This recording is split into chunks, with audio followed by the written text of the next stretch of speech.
बंदी छोड़ सतगुरु रामपाल जी परमेश्वर जी की जय हो।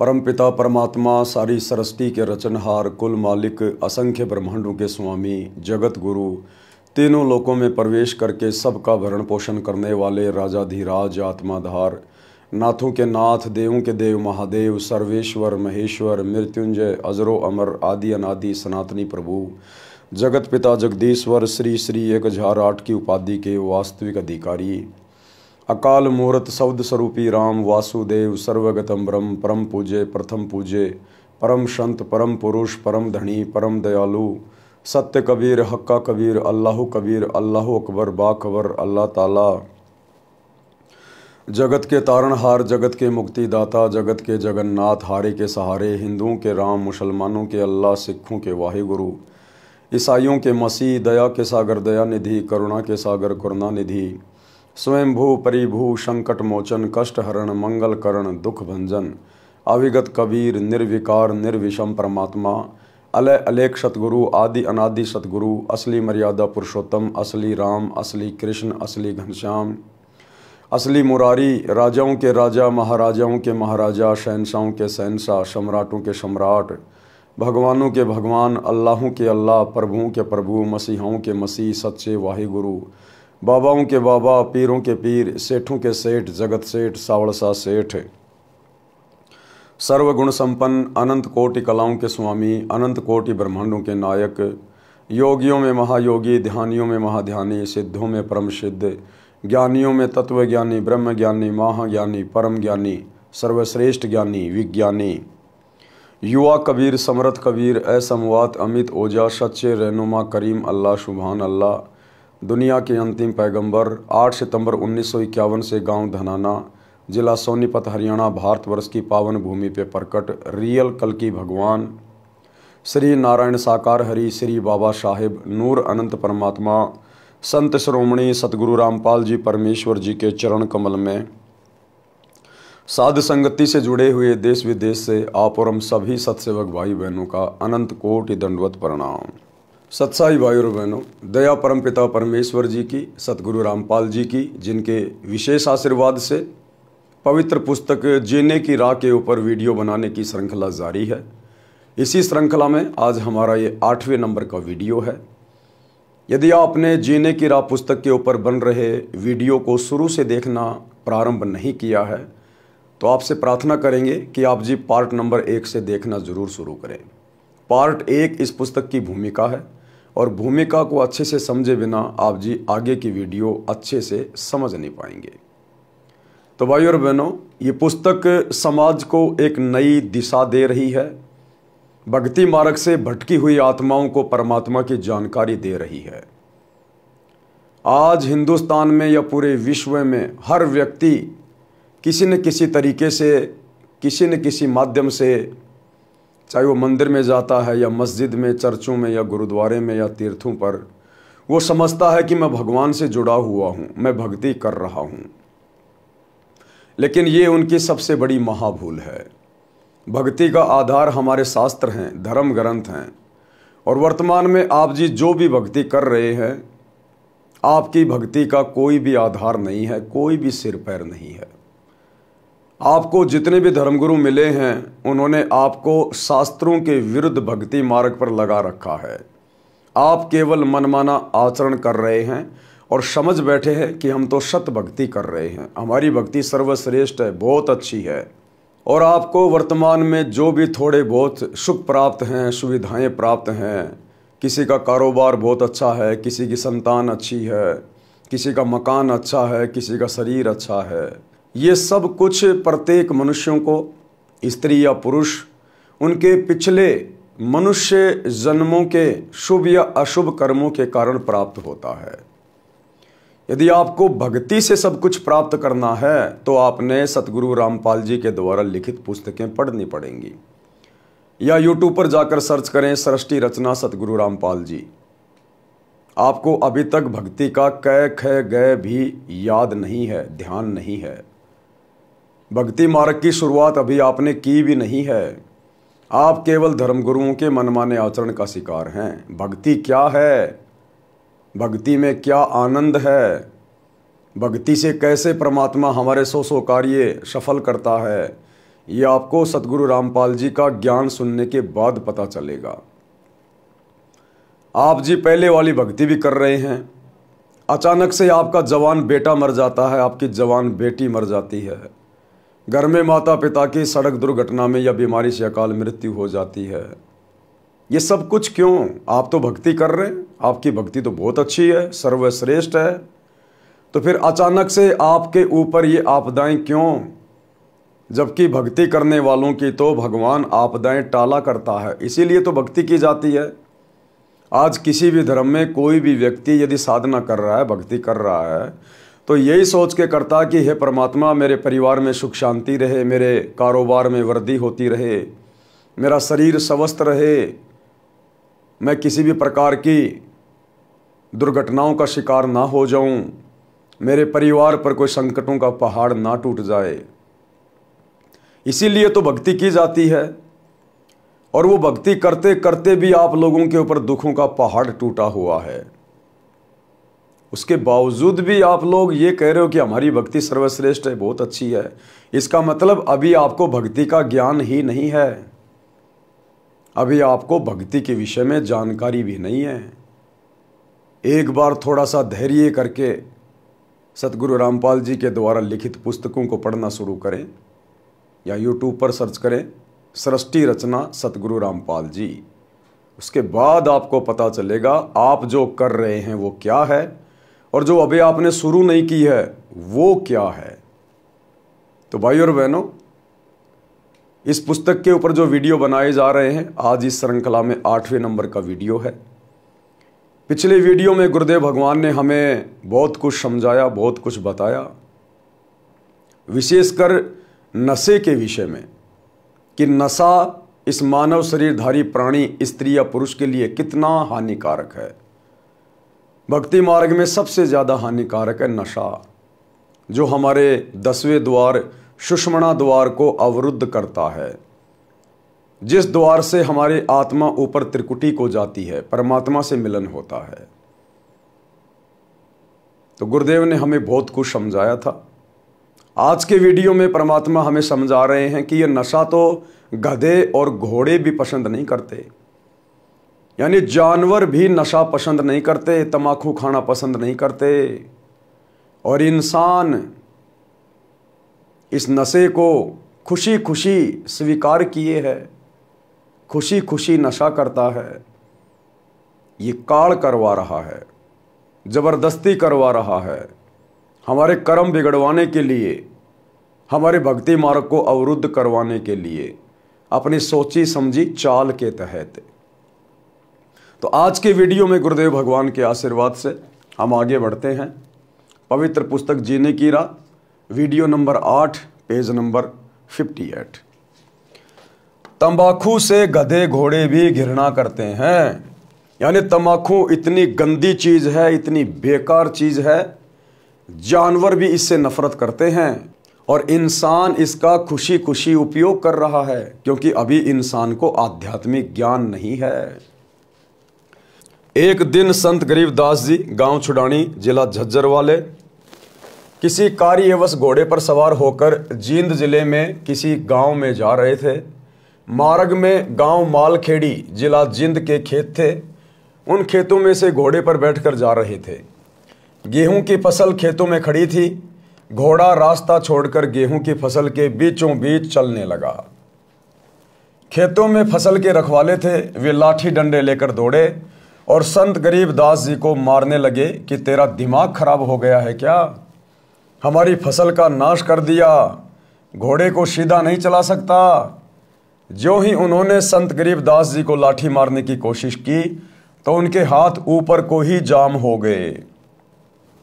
सब अपनी अपनी जगह पत्थर की मूर्ति के समान खड़े हो गए। देखो भाइयों और बहनों, संत गरीबदास जी कोई सामान्य संत नहीं थे, कोई सामान्य व्यक्ति नहीं थे। वे स्वयं परमात्मा थे, एक संत की भूमिका कर रहे थे। और जैसे ही वो गांव वाले, जब उनकी फसल में से घोड़ा गुजरा तो गांव वाले लाठी डंडे लेके संत गरीबदास जी को मारने के लिए दौड़े। और जैसे ही मारने को हुए उसी समय संत गरीबदास जी की शक्ति के आगे वो जाम हो गए, जाम, मूर्तियां बन गए। भाई और बहनों, समय समय पर संत लीलाएं किया करते हैं। यहां पर तो संत गरीबदास जी ने उन लोगों को जाम कर दिया, बिल्कुल मूर्ति की तरह, ना हिल रहे ना डुल रहे।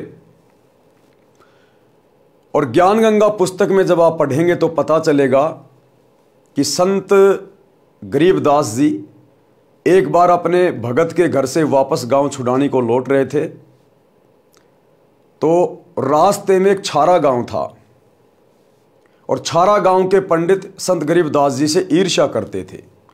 तो छारा गांव के सरपंच छाजू राम जी को गांव वालों ने बहका दिया और सरपंच जी ने संत गरीबदास जी के साथ में बदतमीजी की। संत गरीबदास जी को गोला लाठी लगा दी, गोला लाठी, यानी देसी भाषा में कहें तो संत गरीबदास जी को मुर्गा बनाकर और उनके दोनों पैरों के बीच में हाथों में एक डंडा फंसाकर और रस्सी से बांध दिया, जिसमें बहुत ज़्यादा पीड़ा होती है और बहुत ज़्यादा बदतमीजी की, मार पिटाई की। संत गरीबदास जी कुछ नहीं बोले। उसके बाद उनको छोड़ दिया गया। वे चुपचाप अपनी बैलगाड़ी को लेकर और गांव छुड़ानी आ गए। तो भाई और बहनों, संत देश काल और परिस्थिति के अनुसार अपनी लीला करते हैं। तो यहां पर संत गरीबदास जी ने अपनी शक्ति का प्रदर्शन किया और वे लोग जो लाठी डंडे लेकर उनको मारने के लिए आए थे, मारने ही वाले थे, बिल्कुल स्तब्ध हो गए, मूर्ति बनकर खड़े हो गए। 5 मिनट तक उसी प्रकार रहे। फिर संत गरीबदास जी ने अपना हाथ आशीर्वाद देने की स्थिति में किया तो उनकी स्तब्धता टूट गई और सब पीठ के बल गिरे, लाठियां हाथ से छूट गई, ऐसे हो गए जैसे अधरंग हो गया हो। रखवालों को समझते देर नहीं लगी कि ये सामान्य व्यक्ति नहीं है। सब ने रोते हुए क्षमा याचना की। तब संत गरीबदास जी ने कहा कि भले पुरुषों, क्या राह चलते व्यक्ति के साथ ऐसा व्यवहार करते हैं? मारने को दौड़ रहे हो। पहले तो यह जानना चाहिए था कि किस कारण से घोड़ा फसल के बीच में ले गए हो। वे किसान बोले, अब बताइए जी, घोड़ा किस कारण से फसल में चला गया था? अब तो बेचारे गांव वालों की मजबूरी हो गई। अब तो हाथ जोड़ के पूछ रहे, जी हाँ जी, हाँ जी, बताओ जी, घोड़ा क्यों फसल के बीच में आ गया? संत गरीबदास जी ने पूछा कि इस खेत में इस फसल से पहले क्या बीज रखा था? उन्होंने बताया कि जवार बोई थी, जवार। उससे पहले क्या बोया था? उन्होंने बताया कि तमाकू बीजा था। संत गरीबदास जी ने बताया कि उस तमाकू की बदबू अभी तक इस खेत में उठ रही है। उसकी बदबू से परेशान होकर मेरा घोड़ा रास्ता त्याग कर दूर से जाने लगा। उस तमाकू को आप पीते हो? आप तो पशुओं से भी गए गुजरे हो। संत गरीबदास जी ने कहा कि तुमने इस खेत में जो पहले वाली फसल बोई थी, जवार, और उससे पहले जो तमाकू बोई थी 6 महीने पहले, उसकी बदबू अभी तक इस खेत से आ रही है और मेरा घोड़ा भी बिदक गया उस बदबू से। और भाई, तुम लोग उस तमाकू को रोज पीते हो। तुम तो जानवर से भी गए गुजरे हो, जानवर से भी गए गुजरे, जो लोग तमाकू का सेवन करते हैं। सुन लो ध्यान से, इसके बाद इस गांव में कोई व्यक्ति हुक्का नहीं पिएगा, तमाकू सेवन नहीं करेगा। यदि आज्ञा का पालन नहीं हुआ तो गांव को बहुत हानि हो जाएगी। उस समय तो सबने हाँ कर दी। संत के चले जाने के पश्चात बोले कि भर लेना हुक्टी। जब होकटी यानी छोटा हुक्का भरने लगे तो हाथ से चिलम छूटकर फूट गई। दूसरी होकटी की चिलम लाए, वह भी हाथ में ही चूर चूर हो गई। खेत में जितनी होकी थी सब टूट गई, चिलम भी फूट गई। भाई और बहनों, आने वाले समय में बिल्कुल यही होगा। हमने इतिहास से शिक्षा लेनी है। आज भी धरती पर वही समरस शक्ति सतगुरु रामपाल जी के रूप में प्रकट है, वही कबीर परमात्मा है। और इनका एक एक वचन सत्य होगा जो इन्होंने अपने सत्संगों में कह दिया या पुस्तकों में लिख दिया। गुरुदेव ने एक सत्संग में बताया कि आने वाले समय में जो व्यक्ति अपने मोबाइल में सत्संग नहीं चलाएगा, या फिर बकवास देखेगा, उन लोगों के मोबाइल फूट जाया करेंगे, उन घरों में टीवी फूक जाएगा, जल जाएगा, फूट जाएगा, ब्लास्ट हो जाएगा।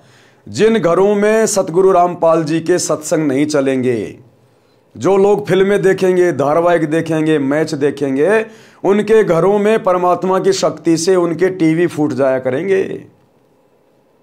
और टीवी चैनल वाले वैसे तो आने वाले समय में इनकी मजबूरी हो जाएगी सतगुरु रामपाल जी के सत्संगों को चलाना, क्योंकि युग परिवर्तन 2028 के बाद दुनिया और कुछ देखना पसंद ही नहीं करेगी।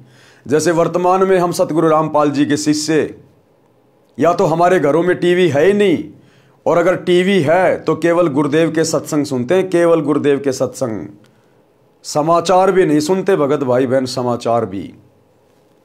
तो आने वाले समय में युग परिवर्तन 2028 के बाद ये मीडिया चैनल वाले अगर सतगुरु रामपाल जी के सत्संगों के अलावा या अच्छी खबरों के अलावा अगर इन्होंने फालतू की बकवास चलाई, कोई राजनीतिक न्यूज चलाई, यदि कोई फिल्म चलाई, कोई धारावाहिक चलाया, कोई सीरियल चलाया, कोई मैच वगैरह दिखाया, तो भाइयों और बहनों ये लगाएंगे सीरियल और चलेंगे सत्संग, ये लगाएंगे फिल्म और चलेंगे सतगुरु रामपाल जी के सत्संग।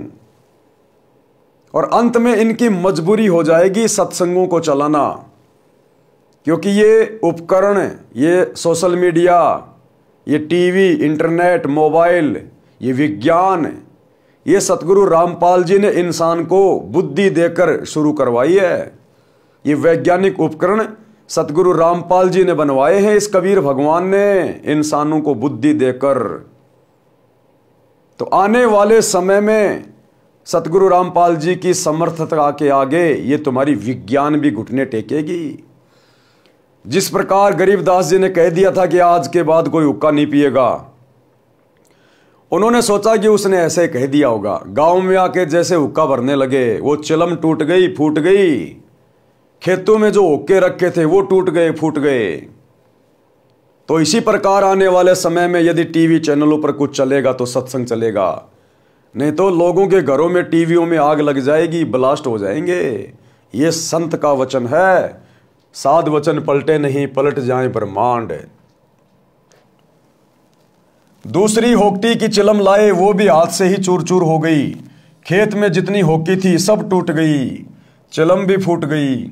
रखवाले डर गए कि उस संत की लीला है। गांव गए तो गांव के सब हुक्के टूट गए, चिलम फूट गई। पूरे गांव में हड़कंप मच गया, भय का वातावरण हो गया। रखवाले गांव में आए तो कारण का पता चला। उस दिन के पश्चात गांव में वर्तमान तक हुक्का यानी तंबाकू सेवन कोई नहीं पीता। गांव का नाम है मालखेड़ी। हरियाणा के मालखेड़ी गांव में आज भी आप लोग जाके देख सकते हैं।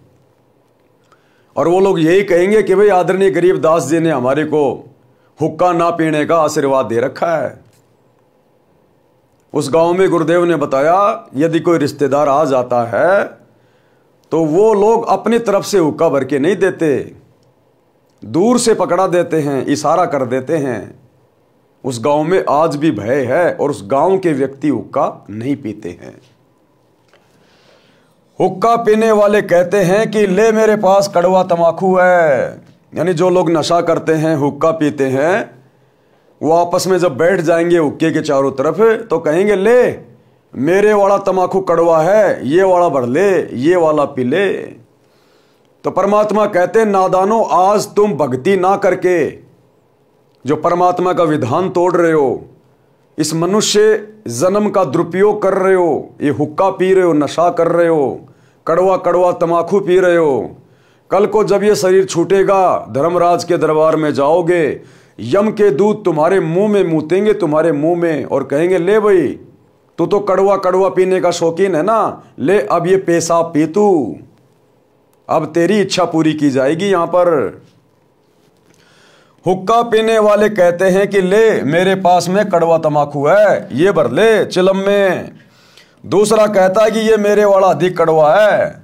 संत गरीबदास जी ने बताया है कि मृत्यु के उपरांत यम के दूत उस कड़वा तंबाकू पीने वाले के मुख में मूत देते हैं। कहते हैं कि तू अधिक कड़वा कड़वा तमाकू पीना चाहता था, ले प्यारे कड़वा मूत पी ले, मूत्र की धार उसका मुख खोलकर मुख में लगाते हैं। संत गरीबदास जी ने ये तो एक लीला करके बुराई छुड़ाई थी। ज्ञान से जो प्रभाव पड़ता है वह सदा के लिए बुराई छुड़ा देता है।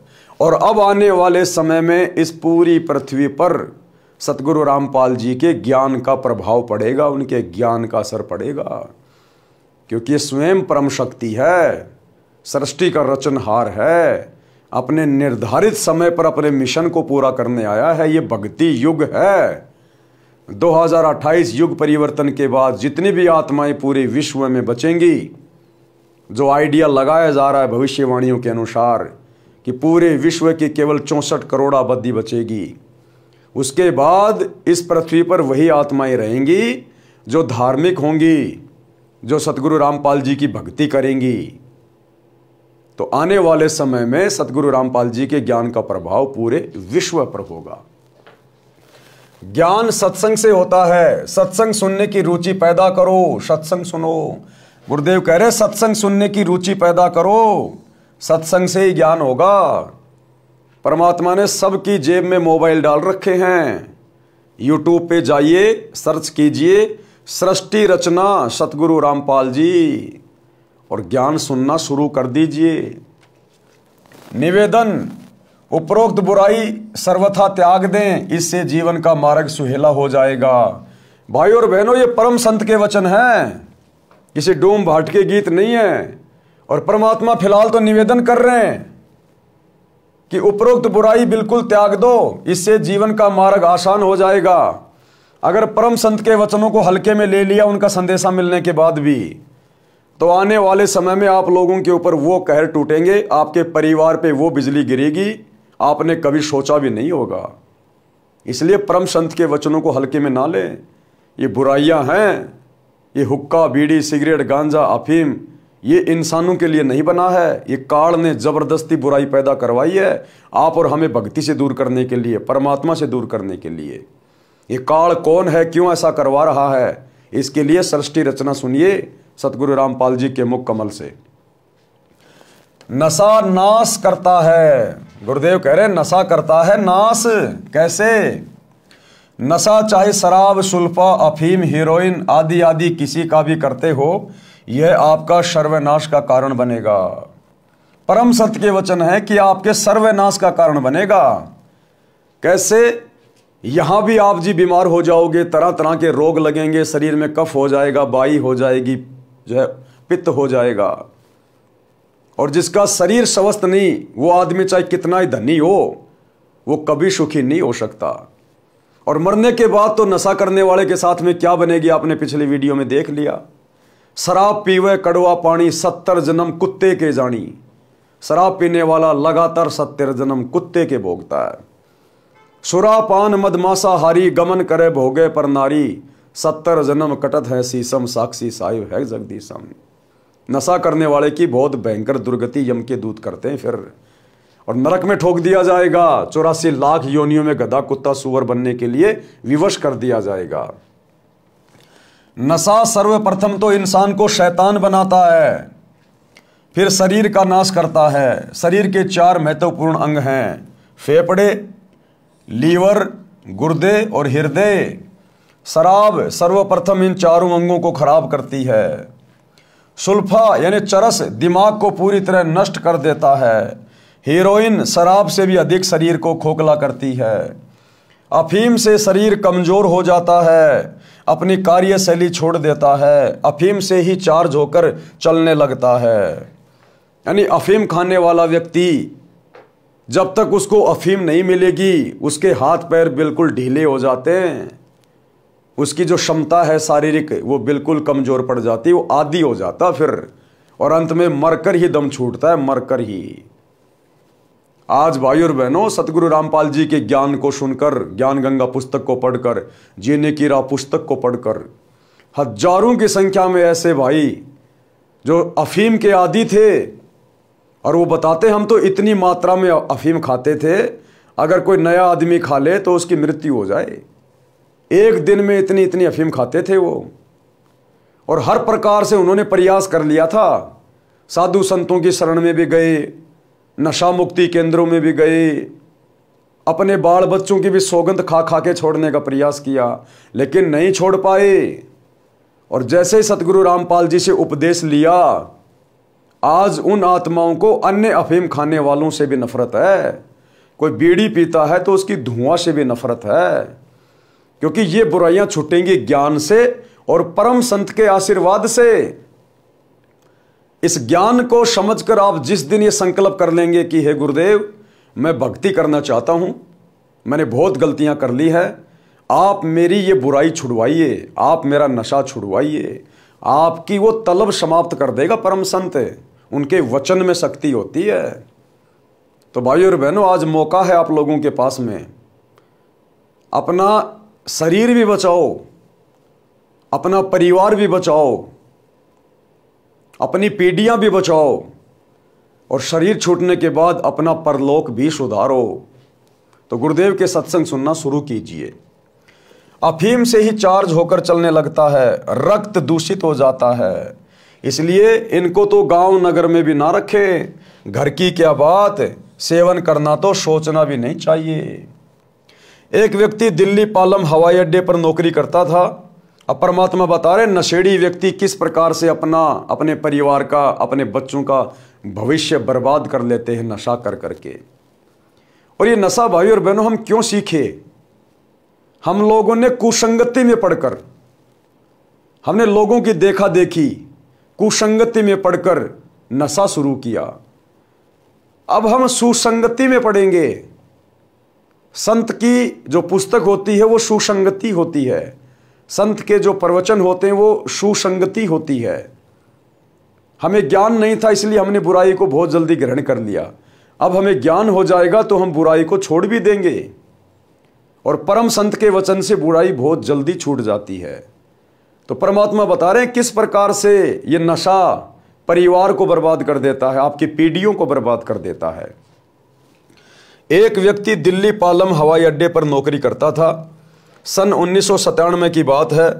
उस समय उसकी सैलरी 12,000 रुपये महीना थी। 1997 में 12,000 रुपये का मतलब है आज के 70-80 हज़ार रुपये। दिल्ली के गांव में ये दास रामपाल दास सत्संग करने गया।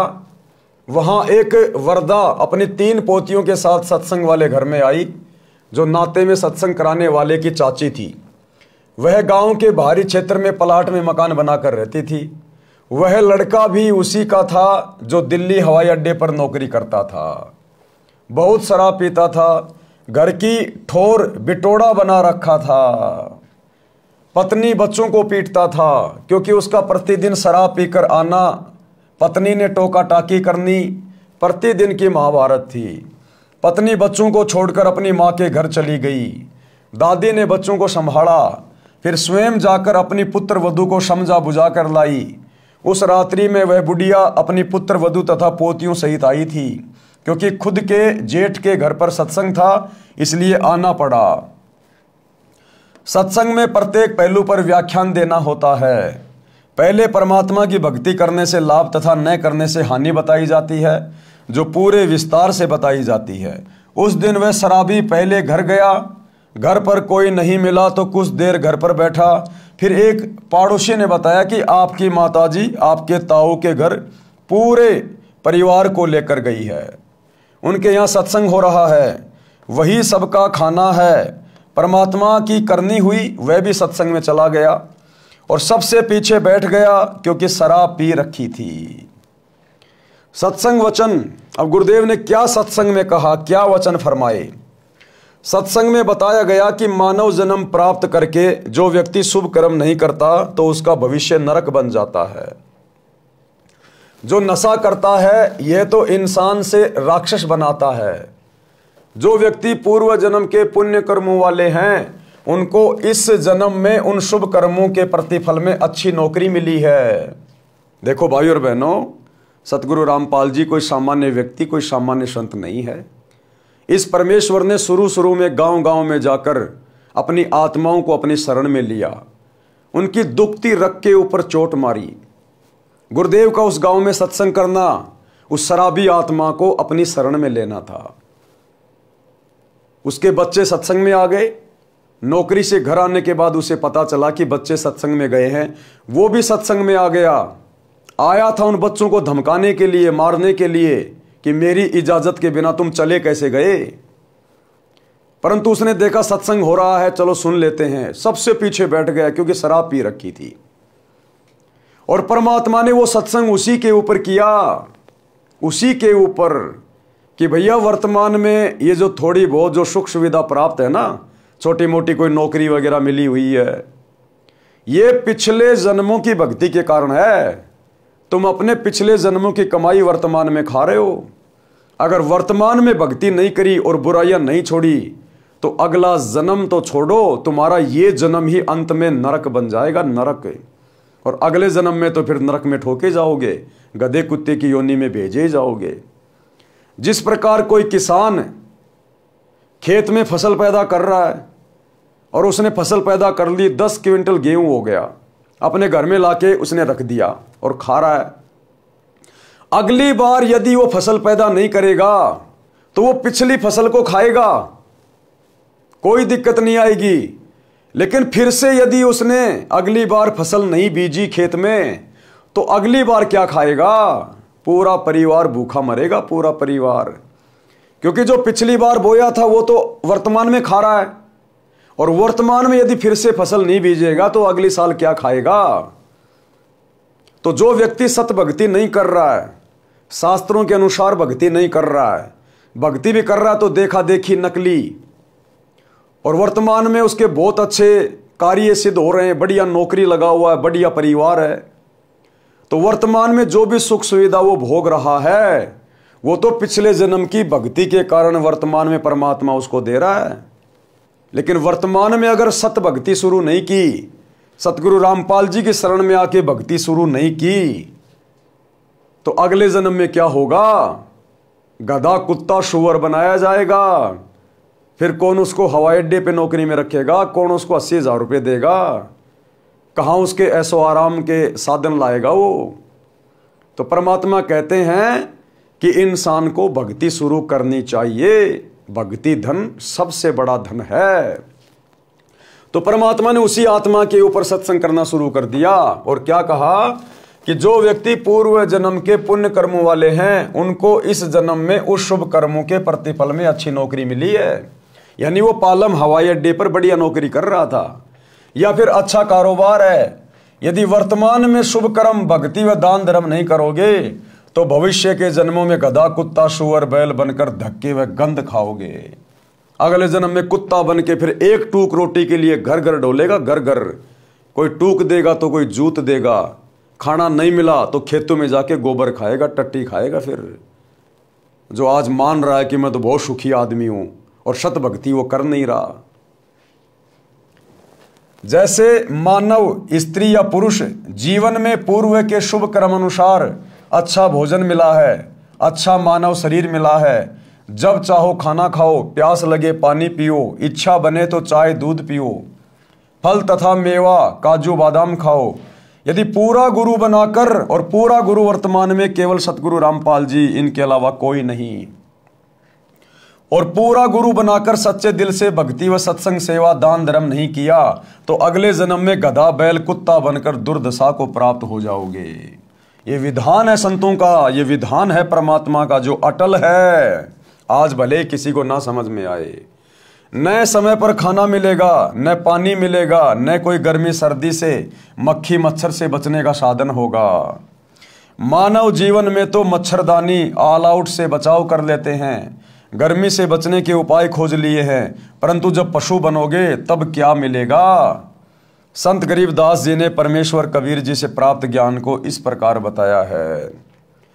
नर से तू पशुआ की जे गद्दा बैल बनाई, 56 भोग कहाँ मन भोरे कुरड़ी चरने जाई।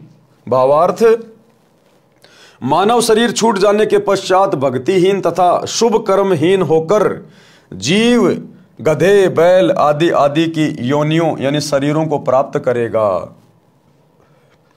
फिर मानव शरीर वाला आहार नहीं मिलेगा, फिर सुबह उठते ही चाय नहीं मिलेगी, जूस नहीं मिलेगा, बढ़िया बढ़िया 56 प्रकार का भोजन नहीं मिलेगा, घूमने फिरने के लिए फिर आपको ये गाड़ी घोड़े उपलब्ध नहीं होंगे, मनमर्जी का खाना पीना सोना ओढ़ना नहीं मिलेगा। फिर तो गधे कुत्ते सुअर बनकर, आप अच्छे से जानते हो फिर एक बैल सारा दिन क्या करता है, एक गधा सारा दिन क्या करता है, कितनी मेहनत करता है।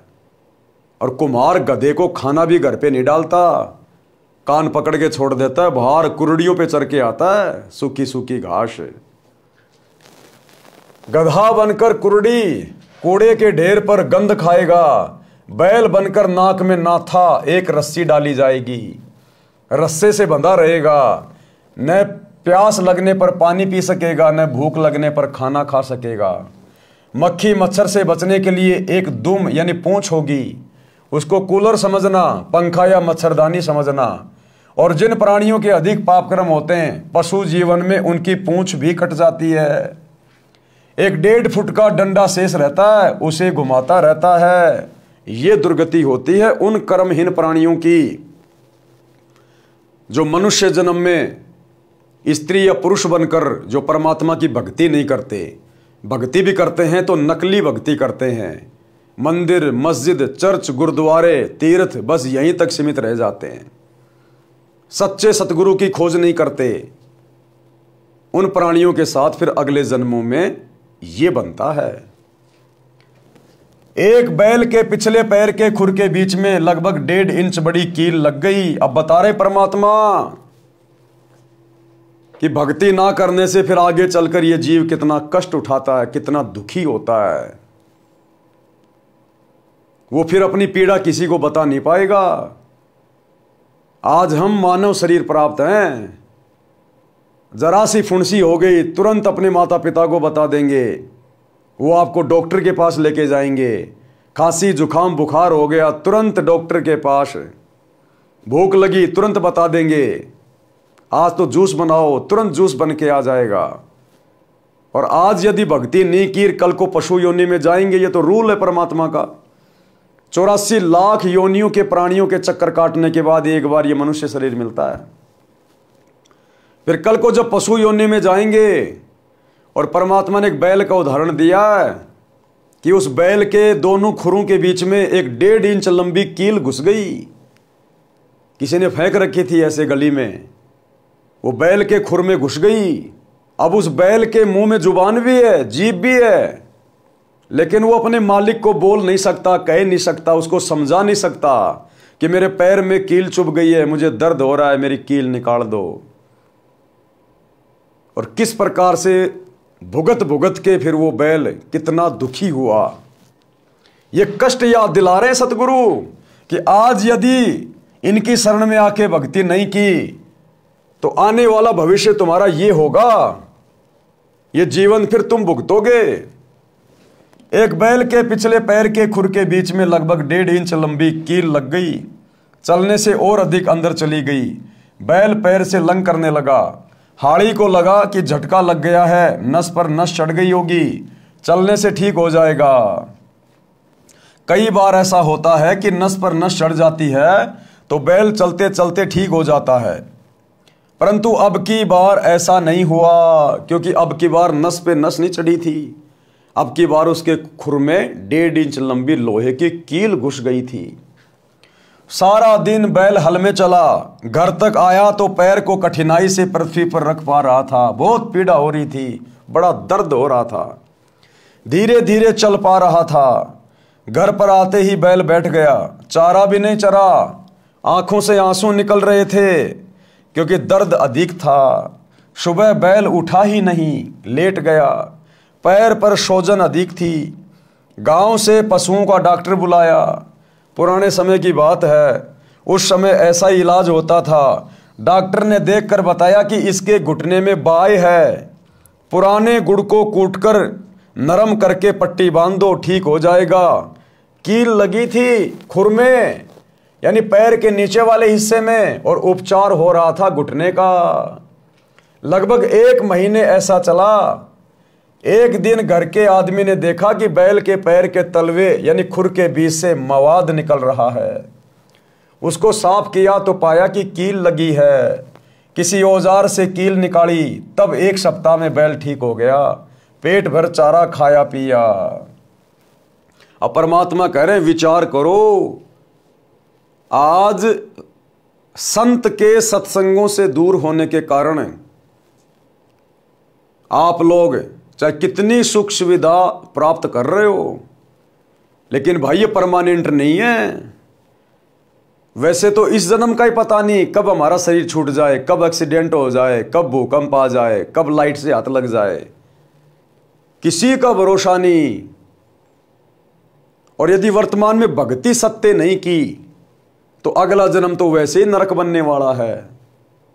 तो फिर ये सारे जीवन हमने भोगने पड़ेंगे। फिर ये तो एक पशु का एक छोटा सा इंसिडेंट बता रहे हैं, एक छोटा सा इंसिडेंट।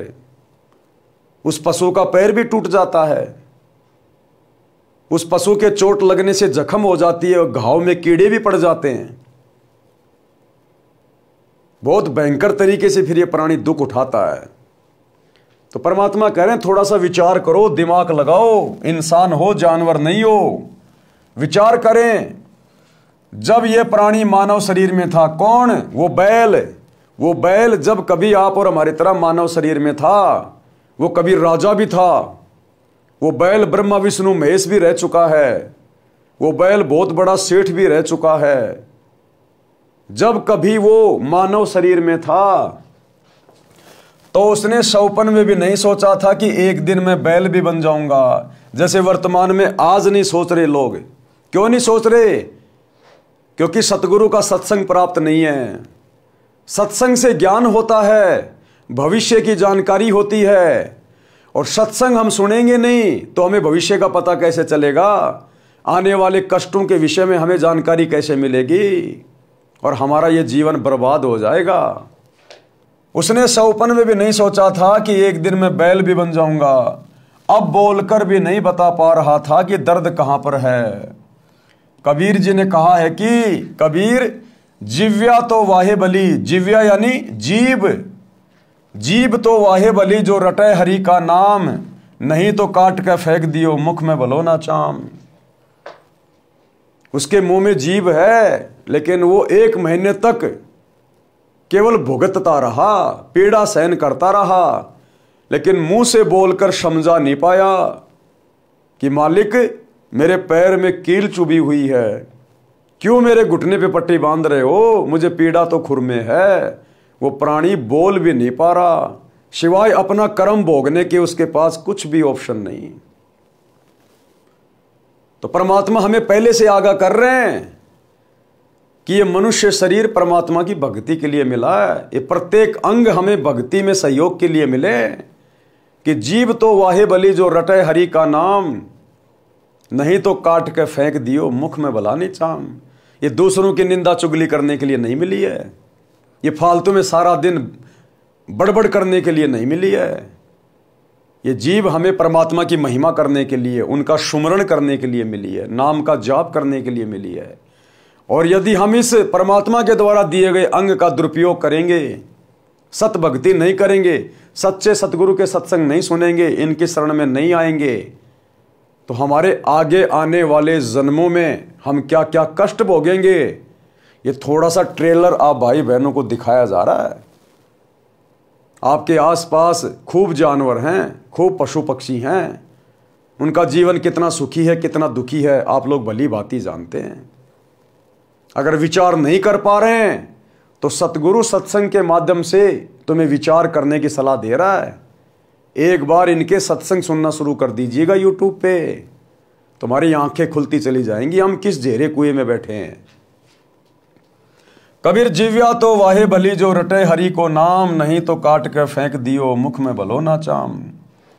भावार्थ, जैसे जीव शरीर का बहुत महत्वपूर्ण अंग है, यदि परमात्मा का गुणगान तथा नाम जाप के लिए प्रयोग नहीं किया गया तो व्यर्थ है, क्योंकि इस जुबान से कोई किसी को कुवचन बोलकर पाप करता है। बलवान व्यक्ति निर्बल को गलत बात कह देता है जिससे उसकी आत्मा रोती है। बद्दुआ देती है, बोलकर सुना नहीं सकता क्योंकि मार भी पड़ सकती है। ये पाप हुआ। आप किसी व्यक्ति को इस जुबान से गालियां निकालकर उसको दुखी कर देते हो, कुवचन बोलकर सामने वाले की आत्मा दुखी कर देते हो। ये जुबान फिर तुम्हें अगले जन्मों में परमात्मा की सजा का पात्र बना देगी, परमात्मा का सजा का पात्र। इसलिए मालिक कहते हैं ये जीव परमात्मा के गुणगान के लिए मिली है, ये जीव हमें भक्ति में सहयोग के लिए मिली है। फिर किसी की निंदा करके, किसी की झूठी गवाही देकर, किसी को व्यापार में झूठ बोलकर ठग कर अनेकों प्रकार के पाप मानव अपनी जीभ से करता है। परमेश्वर कबीर जी ने बताया है कि यदि जीभ का सदुपयोग नहीं करता है, यानी शुभ वचन, शीतल वाणी, परमात्मा का गुणगान यानी चर्चा करना, धार्मिक सदग्रंथों का पठन पाठन तथा भगवान के नाम पर नाम सुमरण जीभ से नहीं कर रहा है, तो इसे काट कर फेंक दो। कोरे पाप इकट्ठे कर रहा है, कोरे पाप। जीभ को काटने का कहना तो मात्र उदाहरण है जो सतर्क करने को है। कहीं जीभ काटकर मत फेंक देना। अपने शुभ कर्म, शुभ वचन शुरू करना। यदि राम नाम व गुणगान नहीं कर रहा है तो पवित्र मुख में इस जीभ के चाम को रखना अच्छा नहीं है। मानव शरीरधारी प्राणी को वर्तमान में सन 1970 से विशेष सुविधाएं प्राप्त हैं, क्योंकि ये जो विज्ञान है जो वर्तमान में हम देख रहे हैं, जिस प्रकार से दुनिया भौतिकतावाद से संबंधित वस्तुओं का बहुत ज़्यादा उपयोग कर रही है, वैज्ञानिक उपकरण, ये सन 1970 के बाद बने। 1970 के बाद क्यों बने हैं, विचार करना चाहिए। आज से पहले क्यों नहीं बने? ये विज्ञान आज से पहले कहाँ थी? क्या आज से पहले धरती पर इंसान नहीं थे? क्या उनको इन वैज्ञानिक उपकरणों की आवश्यकता नहीं थी? सब कुछ थी, लेकिन उस समय परमात्मा ने इंसान को बुद्धि देकर ये वैज्ञानिक उपकरण नहीं बनवाने थे, क्योंकि ये भक्ति युग है, कलयुग की बिचली पीढ़ी है। इन चीज़ों की वर्तमान में आवश्यकता है भक्ति में सहयोग के लिए। मानव शरीरधारी प्राणी को वर्तमान में सन 1970 से विशेष सुविधाएं प्राप्त हैं, जिस कारण से दिनों दिन परमात्मा से दूर होता जा रहा है। उतनी ही गति से मानव के दुख निकट आ रहे हैं। वित्तीय स्थिति में सुधार है, परंतु मानसिक शांति समाप्त है। नशा इसका मुख्य कारण है। एक पिता नौकरी पर गया है, बच्चों की आशा होती है कि पिताजी आएंगे, कुछ आवश्यक वस्तुएं लाएंगे। पिताजी आते हैं तो छोटे छोटे बच्चे दौड़कर लिपटते हैं, प्यार पाते हैं। जिन बच्चों का पिता नशा करता है उनके घर में कलह का होना स्वाभाविक है। बच्चे भयभीत रहते हैं, उनका मानसिक विकास, शारीरिक विकास दोनों ही नहीं हो पाते। वह घर नरक समान हो जाता है। आज तो शराब पीकर मस्त है, उसकी इज्जत समाज में भी नहीं होती। अगले जन्म में वह व्यक्ति कुत्ता बनेगा, टट्टी खाएगा, गंदी नाली का पानी पिएगा, फिर पशु पक्षी बनकर कष्ट पर कष्ट उठाएगा। इसलिए सर्व नशा व बुराई त्याग कर इंसान का जीवन जियो। सभ्य समाज को भी चैन से जीने दो। एक शराबी अनेकों व्यक्तियों की आत्मा दुखाता है। पत्नी के माता पिता, भाई बहनों की, अपने माता पिता, बच्चों की, भाई आदि की। केवल 1 घंटे के नशे ने धन का नाश, इज्जत का नाश, घर के पूरे परिवार की शांति का नाश कर दिया। क्या वह व्यक्ति भविष्य में सुखी हो सकता है? कभी नहीं। नरक जैसा जीवन जिएगा। इसलिए विचार करना चाहिए, बुराई तुरंत त्याग देनी चाहिए। परमात्मा कहते हैं दूसरों को किसी भी कारण से दुखी करने वाला स्वयं कभी भी सुखी नहीं रह सकता। इसलिए ये नशा नाश की जड़ है, नाश की जड़। आपका जीवन बर्बाद कर रहा है, आपके परिवार का जीवन बर्बाद कर रहा है, आपके बच्चों का भविष्य बर्बाद कर रहा है, आने वाली नस्लें खराब कर रहा है और आपका अगला जन्म भी बिगाड़ रहा है। प्रश्न, किसने देखा है कि अगले जन्म में क्या होता है? अब बहुत सारे भाई बहन ये सवाल कर देते तुरंत अपनी आध्यात्मिक ज्ञानहीनता के चलते। वो सोचते हैं बस यही सब कुछ है जो हम देख रहे हैं, बाकी कुछ नहीं है आगे पीछे। अब ये तो उनकी अपनी सोच होती है। तो बहुत सारे लोग कहते हैं किसने देखा है अगले जन्म में क्या होता है? तो गुरुदेव भगवान उदाहरण दे रहे हैं। उदाहरण के लिए, एक समय एक अंधा व्यक्ति जंगल की ओर जा रहा था। आगे एक सज्जन व्यक्ति खड़ा था। उसने कहा कि हे सूरदास जी, इधर मत जाओ, ये रास्ता भयंकर जंगल में जाता है, खूंखार शेर, चीते आदि आदि जानवर रहते हैं, आप लौट जाइए। यदि अंधे ने नशा नहीं कर रखा होगा तो तुरंत मुड़ जाएगा। यदि नशे में है तो कहेगा कि किसने देखा है कि जंगल में भयंकर शेर, चीते, सर्प आदि जानवर रहते हैं, और यह कहकर अपने पथ पर बढ़ जाता है। विचार करें, अंधे को दिखाई नहीं देता और आंखों वाले की बात पर विश्वास नहीं करता, तो उसको कौन से तरीके से समझाया जाए। अब हमें तो आध्यात्मिक ज्ञान है ही नहीं, और संत यदि हमें समझाते हैं पुस्तक लिखकर या सत्संग करके, उनकी बातों पर हम विश्वास नहीं करें कि किसने देखा, आगे भी कोई लोक है, आगे भी गधा कुत्ता बनना किसने देखा है, तो परमात्मा कहते हैं ऐसे व्यक्ति को कैसे समझाएं, उसका तो दुर्भाग्य है, उसने तो आगे चलकर वो कष्ट फिर भोगने ही भोगने हैं। यदि नहीं मानता है तो उसकी वही दशा होगी जो आंखों वाला बता रहा था, शेर मार डालेंगे। इसी प्रकार संतजन आंखों वाले होते हैं। जो संत होते हैं वो आंखों वाले होते हैं, वो हमारे भविष्य के विषय में जानते हैं, बुराई करने से क्या मिलेगा, अच्छाई करने से क्या मिलेगा, परमात्मा का विधान क्या है। संत हमें समझाते हैं क्योंकि वो जानते हैं, वो आंखों वाले हैं। इसी प्रकार संतजन आंखों यानी ज्ञान नेत्र वाले हैं। उन्होंने हमें बताया है जो ऊपर वर्णन किया गया है। हम ज्ञान नेत्रहीन अंधे हैं। यदि हम संतों की शिक्षा पर विश्वास करके रास्ता नहीं बदलेंगे तो वही होगा जो ऊपर बताया गया है। क्या? नर से फिर तू पसवा कीजे, गद्दा बैल बनाई, 56 भोग कहाँ मन भोरे, कित कुरड़ी चरने जाई। फिर अगले जन्म में 84 लाख योनियों में ये काल तुझे असहनीय कष्ट भोगने के लिए विवश कर देगा। फिर तू ऐसी स्थिति में आ जाएगा, अगर कोई तुझे समझाएगा तो तू समझ भी नहीं पाएगा। क्योंकि किसी भी पशु या पक्षी को आप समझाओ कि ये भक्ति कर ले, ये भगवान है, ये मंत्र जाप कर ले, उसको कुछ समझ में नहीं आएगा। आज हमें ऐसा सुंदर शरीर प्राप्त है स्त्री या पुरुष का, ये केवल परमात्मा के गुणगान के लिए, उनकी भक्ति के लिए, मोक्ष प्राप्ति के लिए मिलता है। एक मौका देता है परमात्मा, एक मौका। करोड़ों जन्मों गधे कुत्ते सुअर के भोगने के बाद एक मौका देता है परमात्मा। इसलिए कहते हैं मानव तन दुर्लभ है, ये मिले न बारंबार। जैसे पेड़ से पत्ता टूट जाए फिर वापस नहीं लगता डार, जिस प्रकार किसी पेड़ से पत्ता टूटकर एक बार जमीन पे गिर जाता है, वो पत्ता फिर वापस पेड़ पे नहीं लग सकता, इम्पॉसिबल। यदि एक बार ये शरीर छूट गया बिना सतभक्ति के, ये फिर 84 लाख योनियां भोगने के बाद ही मिलेगा। इतना आसान नहीं है कि अगला जन्म भी मनुष्यों का हो जाएगा, बार बार मनुष्य ही बनेंगे। ये तो आप और हमारी मनमानी सोच है कि इंसान तो इंसान बनता है, जानवर तो जानवर ही बनता है। शास्त्र क्या कहते हैं, संत क्या कहते हैं, वो परम सत्य है। आज आपका सौभाग्य कि आप लोगों को समझाया जा रहा है, बताया जा रहा है। अन्यथा ये प्रवचन, ये सत्य ज्ञान की बातें सतयुग में वो बड़े बड़े ऋषि, जिनको आज हम बड़े बड़े महापुरुष मानते हैं, जो लाखों लाखों साल तक तपस्या करते थे, हजारों हजारों साल जो साधना करते थे, उनको भी ये सत्य वचन सुनने को नहीं मिले। जो सत्य वचन, सत्य भाषण आज आपको सतगुरु रामपाल जी के मुख कमल से सुनने को मिल रहे हैं, उनके द्वारा लिखी पुस्तकें आपको पढ़ने को मिल रही हैं।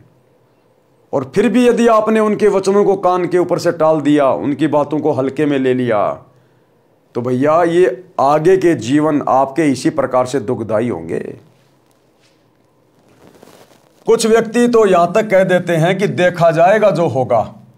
उनसे निवेदन है कि गधा बनने के पश्चात आप क्या देखोगे, फिर तो कुमार देखेगा। इस प्रकार के प्रवचन सत्संग में अवश्य सुनने चाहिए। कई कहते हैं देखी जाएगी, किसने देखा है। अरे फिर तू क्या देखेगा भाई, तू तो शरीर छूटने के बाद फिर गधा बनेगा ही बनेगा, परमात्मा का विधान है।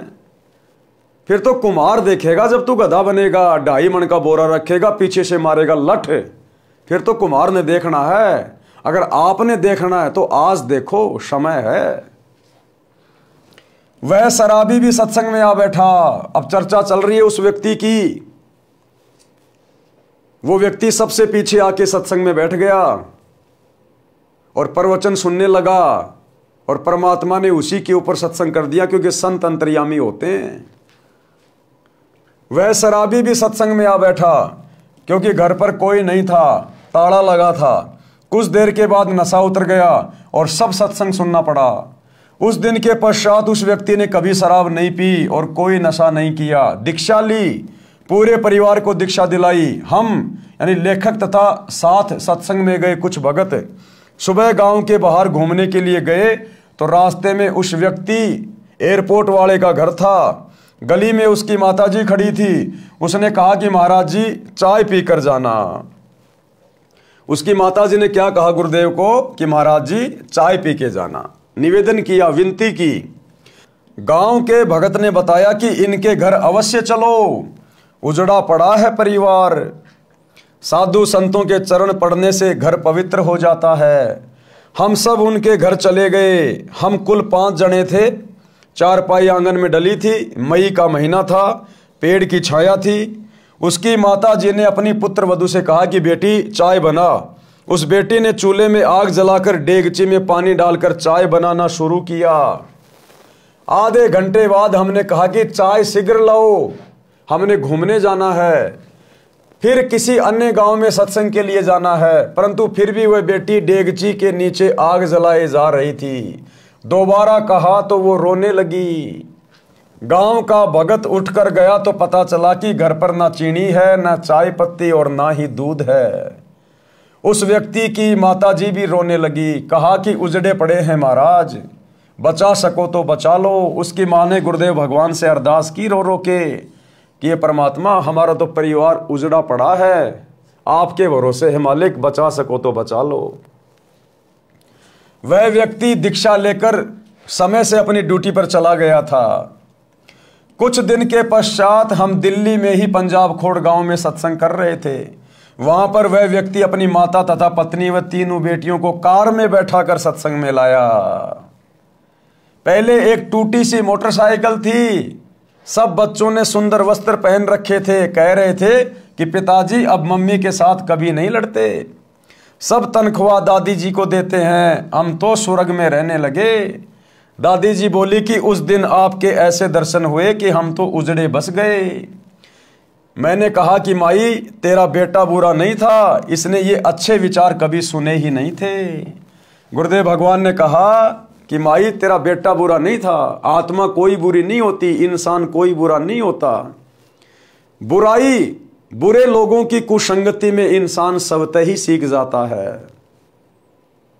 कि तेरा बेटा बुरा नहीं था, लेकिन उसकी जो संगति थी वो अच्छी नहीं थी।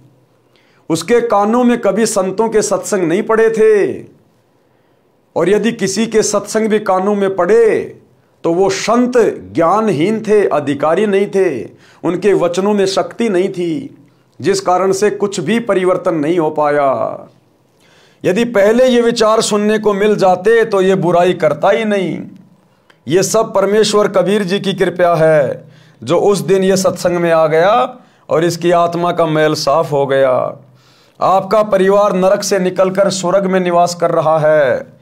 परमात्मा की मर्यादा में रहना, कभी कष्ट नहीं आएगा। क्या कहा गुरुदेव ने कि भाई जो भक्ति आपको दे दी है, जो दीक्षा आपको दे दी गई है और जो नियम बता दिए गए हैं, अगर उन नियम मर्यादाओं में रह के भक्ति करोगे तो जिंदगी में कभी आपको कष्टों का सामना ही नहीं करना पड़ेगा। तो भाई और बहनों, जिस परम संत के एक सत्संग से एक उजड़ा हुआ परिवार स्वर्ग बन गया, तो सोचिए क्या आगे वाला लोक हमारा दुखी होगा। अरे कहते हैं जिसका ये लोक सुखी नहीं उसका परलोक कभी सुखी नहीं हो सकता, और जिसका ये लोक सुखी है उसका तो परलोक सुखमय है। तो जो परम संत नाम दीक्षा देकर इस गंदे लोक में सारी बुराइयां छुड़वाकर परिवार को ऋषि परिवार बना सकता है, संत परिवार बना सकता है, सुखी कर सकता है, तो भाई और बहनों क्या वो परमात्मा आपके लिए नहीं करेगा? क्या आप लोगों के उजड़े हुए परिवार को नहीं सुधारेगा? और आपको लगता है कि नहीं नहीं हम तो ठीक है, हमारा परिवार तो बहुत अच्छा है, खारे पीरे ऐश कर रहे हैं, ये कब उजड़ जाएगा कोई भरोसा नहीं है, कब उजड़ जाएगा। तो थोड़ा सा ठंडे दिमाग से विचार कीजिएगा। आपको वर्तमान में जो भी सुख सुविधा है आपके पिछले मनुष्य जन्म की भक्ति के कारण है। अगर वर्तमान में सत भक्ति शुरू नहीं की तो ये जीवन भी अंधकार में डूबेगा अंत में, और आने वाले जीवन तो आपने पहले पढ़ ही लिए, गधे के, कुत्ते के, सुअर के, बैल के, कितना कष्ट उठाना पड़ेगा। भक्ति करते रहना, कई पीढ़ी का उद्धार हो जाएगा। भाई जब वो खुद भक्ति पे लग गया तो उसका पूरा परिवार भी भक्ति पे लग गया, और जब उसके बच्चे बचपन से ही भक्ति करने लग गए तो वो तो कभी जिंदगी में बुराई की तरफ देखेंगे नहीं। तो इसी प्रकार से आने वाली पीढ़ियां इस भक्ति को करती रहेंगी, क्योंकि वर्तमान में सतगुरु रामपाल जी ने जो ये भक्ति मार्ग चला दिया है ये कई हजारों साल तक चलेगा, कई हजारों साल तक। तो गुरुदेव ने कहा कि तेरी पीढ़ियों का भी उद्धार हो जाएगा। इस प्रकार सत्संग से मानव उद्धार होकर विश्व में शांति, आपसे प्रेम बढ़ता है। सत्संग विचार अवश्य सुना करो, पढ़े भक्ति मर्यादा पृष्ठ 287 पर, यानी सतगुरु रामपाल जी से उपदेश लेने के लिए क्या क्या भक्ति मर्यादा है, क्या क्या नियम है, क्या क्या बुराइयां आपने छोड़नी पड़ेंगी, किन किन बातों का ध्यान रखना पड़ेगा, आगे चलकर इसी पुस्तक में हम पेज नंबर 287 पर पढ़ेंगे। माता पिता की सेवा व आदर करना परम कर्तव्य। आजकल समाज में संतों के सत्संगों के अभाव से और बहुत सारी बुराइयों ने जो समाज को घेर लिया है, ये तरह तरह की फिल्में, धारावाहिक, सीरियल, दुनिया भर की फैशन, भाग दौड़ वाली जिंदगी, भौतिकतावाद की आग लगी हुई है दुनिया में, अश्लीलता, फूहड़ता, नग्नता।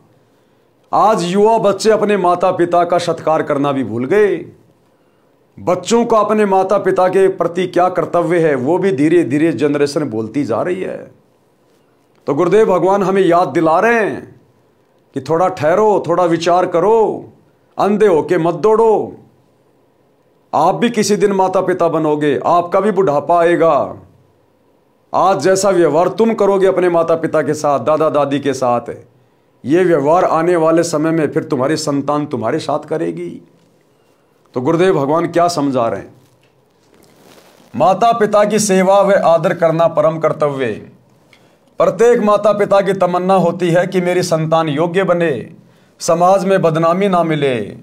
लेकिन भैया मात्र ये सोचने से संतान संस्कारी नहीं बनेगी। अगर अपनी संतान को संस्कारी बनाना है, योग्य बनाना है, तो आपने परम संत से जुड़ना पड़ेगा, उनके प्रवचन सुनने पड़ेंगे, उनसे नाम उपदेश लेना पड़ेगा, बुराइयां त्याग कर और सही मार्ग पे चलना पड़ेगा। जब परिवार में माता पिता भक्ति करेंगे, उनके अच्छे विचार होंगे, शुद्ध विचार होंगे, बुराई करने से डरेंगे, तो बच्चे माता पिता से देखकर ही सीखते हैं, बच्चे भी उसी रास्ते पे चलेंगे, तो परिवार ऑटोमेटिक ही स्वर्ग बन जाएगा। प्रत्येक माता पिता की तमन्ना होती है कि मेरी संतान योग्य बने, समाज में बदनामी ना मिले, अच्छे चरित्र वाली हो, आज्ञाकारी हो, वृद्ध अवस्था में हमारी सेवा करे, हमारी बहू हमारे कहने में चलने वाली आए, समाज में हमारी इज्जत रखे, वृद्ध अवस्था में हमारी सेवा करे, प्यार से व्यवहार करे। सतयुग त्रेता द्वापर तक यह मर्यादा चरम पर रही, यानी सतयुग त्रेता और द्वापर युग तक बेटा बेटी आज्ञाकारी होते थे, माता पिता की सेवा किया करते थे, अपने घर की इज्जत का ख्याल रखा करते थे, बाहर बड़े बूढ़ों की भी शर्म माना करते थे। लेकिन वर्तमान में यह कलयुग की पिछली पीढ़ी आ गई, भक्ति युग, और काल को चिंता बन जाती है कि कहीं ये आत्मा ये सत भक्ति प्राप्त करके मेरे जाल से बाहर ना निकल जाएं। इसलिए वो हमें हर प्रकार से बिगाड़ने का प्रयास करता है। ये नशा उसी काल के षड्यंत्र के तहत समाज में फैला है, इसलिए परमात्मा को आना पड़ा धरती पर, अन्यथा ये कलयुग का लास्ट समय हो जाता, लास्ट समय। ये 4,32,000 का जो कलयुग है ना टोटल, अगर सतगुरु रामपाल जी वर्तमान में धरती पर ना आते, अपने पावन चरण कमल ना रखते और ये सत भक्ति का प्रचार प्रसार ना करते, इस धरती पर आग लग जाती, आग। लेकिन थोड़ी बहुत जो शांति आज हम महसूस कर रहे हैं ना, ये सतगुरु रामपाल जी के कारण, और उनके भक्तों के घरों में जो 5 यज्ञ हो रहे हैं, जो धर्म कर्म हो रहे हैं, उनके कारण आज ये शांति थोड़ी बहुत बरकरार है। लेकिन बहुत जल्द आने वाले समय में 2028 के आसपास बहुत बड़ा झटका लगेगा दुनिया को, बहुत बड़ा झटका, क्योंकि ये दुनिया सतगुरु रामपाल जी के ज्ञान पर विचार नहीं कर रही है, संत रामपाल जी की शरण में आकर और अपने अच्छे दिन लाने की ओर नहीं चल रही है। इसलिए युग परिवर्तन 2028 का समय निश्चित है। दुनिया बहुत भयंकर समस्याओं से गुजरेगी। अगर उस समय से पहले पहले आप जी इनके प्रवचन सुनकर इनकी शरण में आ जाओगे तो आपके और आपके परिवार का बचाव है। अन्यथा 2028 युग परिवर्तन, और जब जब युग परिवर्तन होता है पृथ्वी पर बहुत भयंकर परिस्थितियां बिगड़ती हैं, बहुत जबरदस्त, जब 2 युगों की टक्कर होती है। तो क्या कह रहे परमात्मा, सतयुग त्रेता द्वापर तक ये मर्यादा चरम पर थी, सब सुखी जीवन जीते थे। कलयुग में कुछ समय तक तो ठीक रहा, परंतु वर्तमान में स्थिति विपरीत ही है। इसे सुधारने का उद्देश्य लेखक यानी रामपाल दास रखता है। इन बिगड़ी हुई परिस्थितियों को सुधारने का यदि एकमात्र किसी का प्रयोजन है तो केवल सतगुरु रामपाल जी का, क्योंकि आए ही इसलिए है परमात्मा सतलोक से। आशा भी करता हूं कि भगवान की कृपा से, ज्ञान के प्रकाश से सब संभव हो जाता है, हो भी रहा है और होगा, ये मेरी आत्मा मानती है। जब गुरुदेव ने कह दिया तो 100% होगा।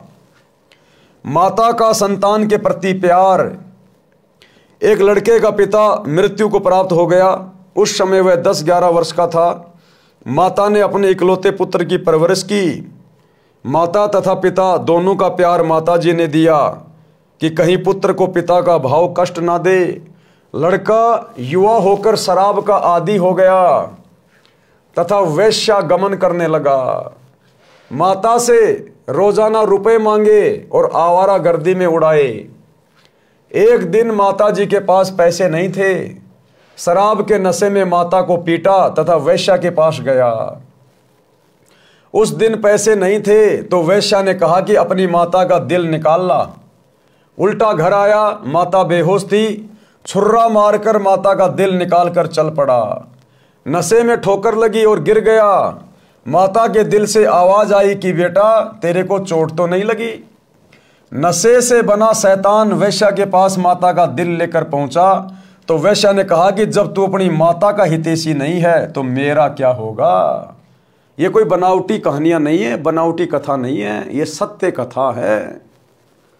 इस सृष्टि में सब कुछ घटित हो चुका है, सब कुछ, क्योंकि सतगुरु कभी झूठ नहीं कहता। सतगुरु उसी का नाम है जो सत्य कहता है, जो सत्संग करता है। उस वेश्या ने कहा कि नालायक, जब तू अपनी जन्म देने वाली माता का भला नहीं कर सका, तू उसका नहीं हो सका, तो मेरा कहां से हो जाएगा यदि मैंने तेरे से शादी कर ली तो। किसी के बहकाव में आकर तू मुझे भी मार डालेगा। मेरे को तो तेरे से पीछा छुड़ाना था कि तू अब निर्धन हो गया है, मेरे किस काम का। इसलिए ये शर्त रखी थी कि तू माता का दिल निकाल नहीं सकता, क्योंकि वह तेरे को कभी किसी वस्तु के लिए मना नहीं करती थी। हे शैतान, चला जा मेरी आंखों के सामने से। ये कहकर वेश्या ने उसे घर से बाहर धक्का देकर द्वार बंद कर लिया। वह शैतान घर आया, माता के सौ पर विलाप करने लगा। कहा कि माता जी, हो सके तो भगवान के दरबार में भी मुझे बचाना। आवाज आई कि बेटा कुछ नहीं हुआ, बस तेरे को खुश देखना चाहती हूँ। उसी समय नगर के लोग आए, थाने में सूचना दी। उस अपराधी को राजा ने फांसी की सजा दी। राजा ने फांसी चढ़ाने से पूर्व उसकी अंतिम इच्छा जानी तो उस लड़के ने कहा कि कुछ नागरिकों को बुलाया जाए, मैं अपनी कारगुजारी को सबके साथ साझा करना चाहता हूँ। नगर के व्यक्ति आए। उस लड़के ने अपना जुल्म कबूला और बताया कि मैंने उपरोक्त जुल्म किया।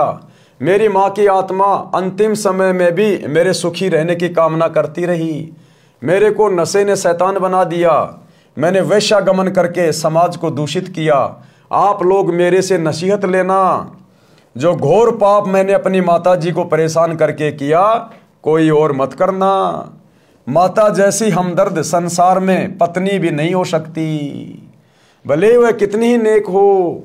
माता अपने बेटा बेटी को इतना प्यार करती है कि सर्दियों में बच्चा पेशाब कर देता है तो माता स्वयं उसके पेशाब से भीगे ठंडे वस्त्र पर लेटती है, बच्चे के नीचे सूखा बिछोना देती है। यदि बच्चा भूख से रो रहा होता है तो खाना बीच में छोड़कर उसे पहले अपना दूध पिलाकर शांत करती है। यानी भाई और बहनों, नशे के कारण उस आत्मा ने कितना बड़ा जुल्म कर दिया, अपनी माता तक को मार दिया। यानी नशे में आदमी शैतान हो जाता है, शैतान। उससे अपने अच्छे बुरे की, अपने भविष्य की, अपने परिवार की, समाज में इज्जत की कुछ भी परवाह नहीं होती है। इसलिए गुरुदेव भगवान कह रहे हैं कि अभी समय है, भक्ति युग है, सतगुरु धरती पे प्रकट है, आप लोगों तक ये जानकारी पहुंच रही है। अगर आज भी भक्ति नहीं करोगे, सतमार्ग नहीं अपनाओगे, बुराई नहीं छोड़ोगे, तो कल को शरीर तो छूटेगा छूटेगा। ये आपके चाहने से सदा नहीं बना रहेगा। मृत्यु यहाँ का अटल संविधान है, ये मृत्यु लोक है, ना यहाँ कोई रह सका ना कोई रह पाएगा। तो कल को फिर ऊपर परमात्मा के दरबार में जाना पड़ेगा, अपना हिसाब किताब देना पड़ेगा। फिर वहां क्या मुंह लेके खड़ा होगा? फिर 84 लाख योनियों में ठोक दिया जाएगा, पशु पक्षियों की योनियों में असहनीय कष्ट भोगने के लिए। तो परमात्मा हमें समय रहते समझा रहे हैं सत्संगों के माध्यम से। पिता बच्चों की हर संभव गलती क्षमा कर देता है। कौन पिता? परम पिता। सांसारिक पिता भी अपने बच्चों की, अपने बेटा बेटियों की हर गलतियों को क्षमा कर देता है, नजरअंदाज कर देता है, याद भी नहीं रखता।